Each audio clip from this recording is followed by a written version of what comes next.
Hello, Popcorn Junkies, and welcome to this trailer reaction to the second trailer for the very it's generating a lot of excitement, this film. A lot of kind of awards excitement, a lot of critical excitement.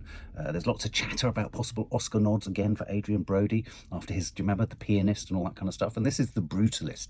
This is a film directed by actor/director Brady Corbet. He did that, I think he acted in The Mysterious Skin. He did that film, was it Vox Lux? Did it star, what's her face? Natalie Portman. I think it starred Natalie Portman as a kind of a star, a sort of pop star, and it all going twisted and wrong. This is The Brutalist. It's an epic, historical, migrant story, if you like, in which László Tóth, who played by Adrien Brody, a Hungarian-born Jewish architect who flees the Holocaust, flees Nazi Germany, and survives the Holocaust, and emigrates to the United States. And so this is a film about him as an architect coming to New York. Brutalism as an architectural form, an art form. This is the idea. The National Theatre in London, for example, the Barbican, Brutalist architecture is often, it looks functional, it looks quite communist actually, and it's quite sort of blocky, it's made from concrete, it's industrial. It makes no attempt to hide, if you like, the structural aspects of its design. It kind of almost makes a virtue of them. In fact, a great detail is if you go to somewhere like the National Theatre in London, it's made of concrete blocks, but go and look close up at those blocks in any part of the building, and you'll see that there is a grain of wood in the concrete. And this is because when they packed the concrete or set the concrete, they set it within wooden planked kind of squares or cubes, and so you get that sense of the kind of earthy living of wood, but baked into, quite literally, into the concrete of the building itself. So brutalism is a very much talked about, very recognised architectural term and movement. And you would think with all of this stuff that this is essentially a true story, or this is based on a real life. But no, what I think makes this almost extra interesting actually is the fact that it's a totally fictional piece. You know, the migrant history and origin story of America. If you go to the Tenement Block Museum in America, you know, the migrant story, the immigrant story of America, specifically New York, is really, if you like, one of the best adverts for the positives and the contributions that migration can bring to a country. So all this American idea, Trumpian idea that we need to block the borders and stop it. Yes, you need limits of sorts, so it doesn't just become a free-for-all. But migration, immigrants, these are things that change and transform the fabric of national identities. So I think this is going to be interesting.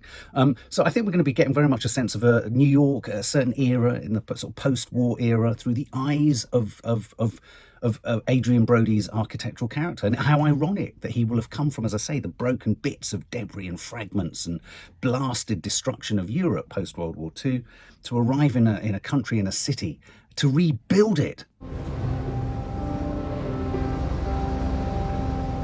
Cousin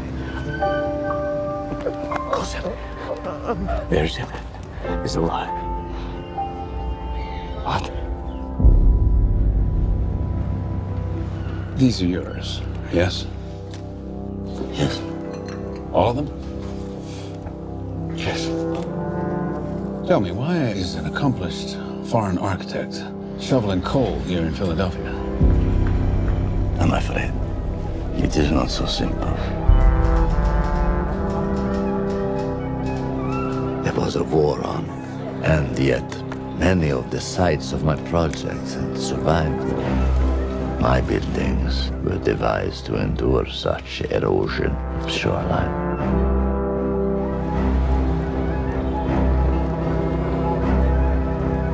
I brought you all out here to join me in looking forward toward the future. What do you think? It's unusual, even for you. Your English is impressive. Perhaps you can help your husband sound less like he shines shoes for a wage. I'm sorry, will you please pass that back? They do not want us here. Who do you mean? The people here, they do not want us here.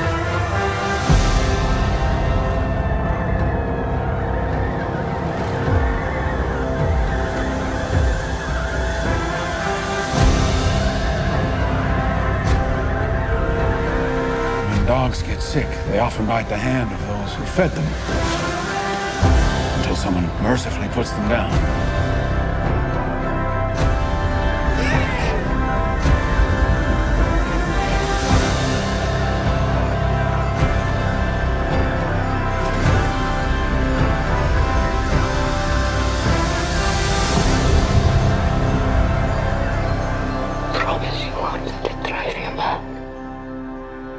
I promise.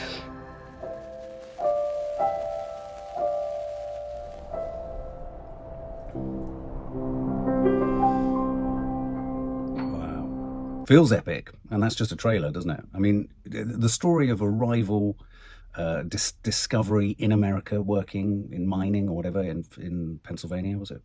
Philadelphia. And, you know, the backstory of evacuating and leaving post-war Germany and surviving the Holocaust to then come, you know, and interestingly in the design, I thought it was quite telling.